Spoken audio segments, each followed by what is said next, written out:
الحمد للہ رب العالمین والصلاة والسلام علی سید الانبیاء والمرسلین وعلی آلہ واصحابہ اجمعین، اما بعد۔ قال تبارک تعالی فی سورہ آل عمران ان الدین عند اللہ الاسلام۔ قال تبارک تعالی فی سورہ مائدہ الیوم اکملت لکم دینکم واتممت علیکم نعمتی ورضیت لکم اسلام دینا۔ قال رسول اللہ صلی اللہ علیہ وآلہ وسلم ترکت فیکم امرین لن تضلوا ما تماسکتم بہما کتاب اللہ وسنت رسولہ صلی اللہ علیہ وآلہ وسلم۔ محترم ساتھیو، السلام علیکم۔ ابھی میں نے آپ کے سامنے قرآن مجید سے چند آیات تلاوت کی اور ایک حدیث رسول بھی آپ کے سامنے پڑھی۔ اس سے پہلے کہ ہم اپنے اصل موضوع کی جانب آئیں، میں آپ سے چند باتیں تمہیدی طور پر عرض کرنا چاہتا ہوں۔ اللہ تبارک و تعالیٰ نے بنی نوع انسانیت کے لیے مختلف ادوار میں انبیاء کرام کو مبعوث فرمایا تاکہ وہ انہیں اللہ کے احکام کے مطابق زندگی گزارنے کا طریقہ بتا سکیں، اور سب سے آخر میں محمد رسول اللہ صلی اللہ علیہ وسلم امام الانبیاء صلی اللہ علیہ وسلم کو اس دنیا میں مبعوث فرمایا، ان پہ قرآن مجید کو نازل فرمایا۔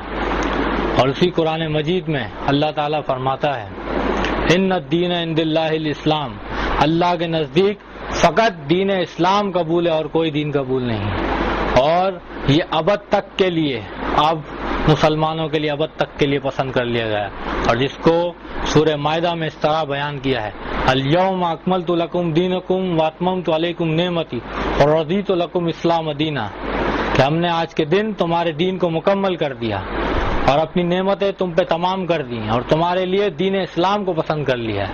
اب اس دین اسلام کے علاوہ اور کچھ جو ہے وہ قابل قبول نہیں ہوگا، اور اسی بات کو اللہ کے رسول صلی اللہ علیہ وسلم نے خطبہ حجۃ الوداع میں فرمایا ترکت فیکم امرین لن تضلوا ما تماسکتم بہما کتاب اللہ وسنت رسولہ صلی اللہ علیہ وآلہ وسلم، کہ میں تمہارے درمیان دو چیزیں چھوڑے جا رہا ہوں، اسے تھامے رہو گے تو ہرگز نہیں بھٹکو گے، ایک قرآن اور میری سنت۔ تو دین اب ہمارے پاس فقط دو صورتوں میں موجود ہے، قرآن اور دوسرا سنت رسول صلی اللہ علیہ وسلم، اور اس کے علاوہ اور کوئی دین نہیں ہے، کوئی چیز دین نہیں ہے، فقط قرآن اور سنت جو ہے وہ اللہ کے رسول صلی اللہ علیہ وسلم نے فرمایا یہی دین ہے، اور یہی دو چیزیں تمہارے درمیان چھوڑے جا رہا ہوں۔ اور ان کی اتباع کرنے والے صحابہ کرام رضی اللہ اجمعین، تابعین، تبع تابعین سب، اور ان کے پیچھے سلف صالحین، محدثین اور قرآن و سنت پہ عمل کرنے والے لوگ، اور یہی وہ لوگ ہیں جو قرآن و سنت پہ عمل کرتے ہیں تو ان پر طعن و تشریح کی جاتی ہے۔ ہر دور میں ایسا ہوا ہے کہ اتباع سنت، اتباع قرآن اور اتباع رسول پہ کے پر عمل کرنے والوں پہ طعن و تشریح کی گئی ہے، اور یہ سلسلہ جاری و ساری ہے، اور آج بھی جاری و ساری ہے۔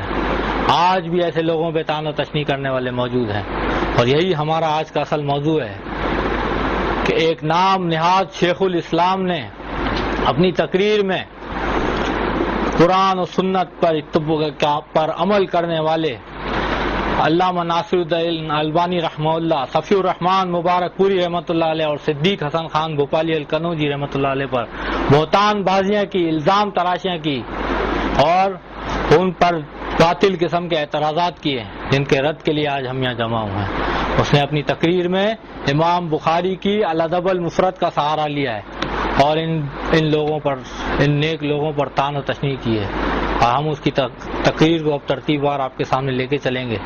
تو دورہ صحیح مسلم میں اس نے کی ہے۔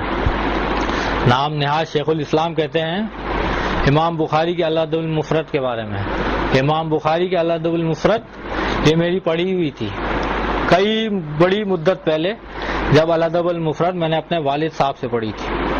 تو پھر کہتے ہیں میں ایک عرب ملک میں گیا، کہتے ہیں نام نہیں لوں گا، وہاں مکتبہ سے کتابیں لے رہا تھا، تو اچانک بھیدیانی میں نے الادب المفرد یہ اٹھا لی، سمجھا کہ نئی تحقیق و تشریح کے ساتھ جو امام بخاری کی الادب المفرد آئی۔ اس کے بعد کہتے ہیں اتفاق نہیں ہوا میرا پڑھنے کا، اور پھر اچانک اتفاق سے میں نے ایک دن اصل ادب المفرد اٹھانے کے بجائے یہ اٹھا لی، جو وہ خرید کے لے کے آئے تھے.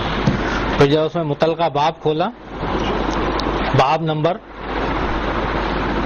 444 ہاتھ چومنے کا باب، اس کی حدیث نمبر 972 دیکھی تو اس میں حدیث ہے ہی نہیں، حدیث ہی نکال لی. یہ کوئی اتفاق نہیں تھا کہ اتفاق سے کتاب لے لی، اتفاق سے اس کو رکھ دیا اور اتفاق نہیں ہوا پڑھنے کا، اور پھر دوبارہ اتفاق سے جو ہے الادب المفرد کی وجہ علامہ ناصر الالبانی رحمہ اللہ کی الادب المفرد اٹھا لی.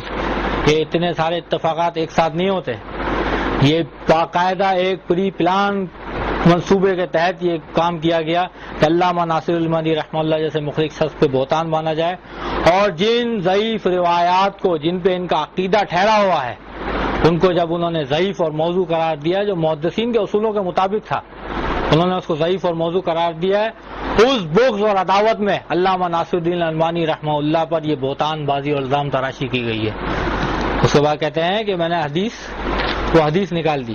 علامہ ناصر الالبانی کو حدیث نہیں نکالی بلکہ صحیح الادب المفرد کو اور ضعیف الادب المفرد کو الگ کیا ہے، اور ایک ہی الادب المفرد میرے پاس بھی موجود ہے جس میں صحیح اور ضعیف اور حسن تمام روایات موجود ہیں، اور اس میں صرف احکام لگے کہ یہ صحیح ہے اور یہ ضعیف ہے.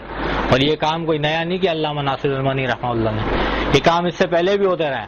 اٹھاؤ امام حاکم کی المستدرک.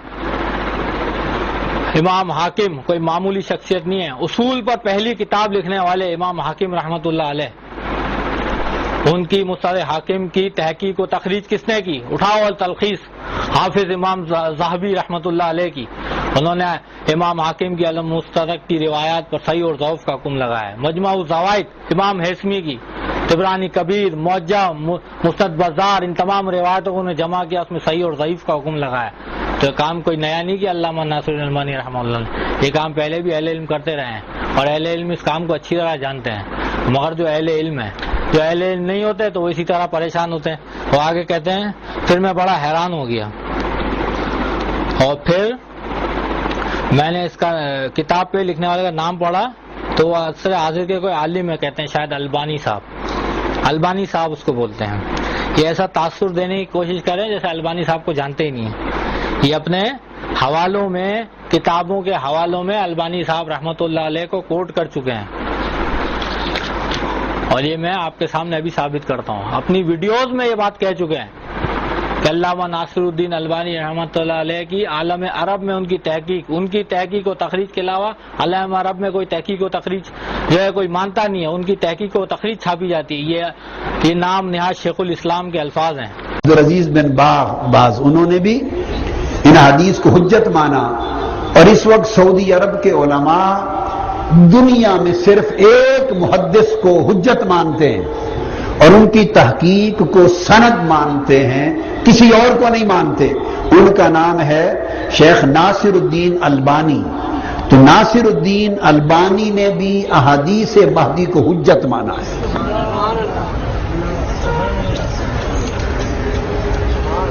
اب بات سمجھ گئے؟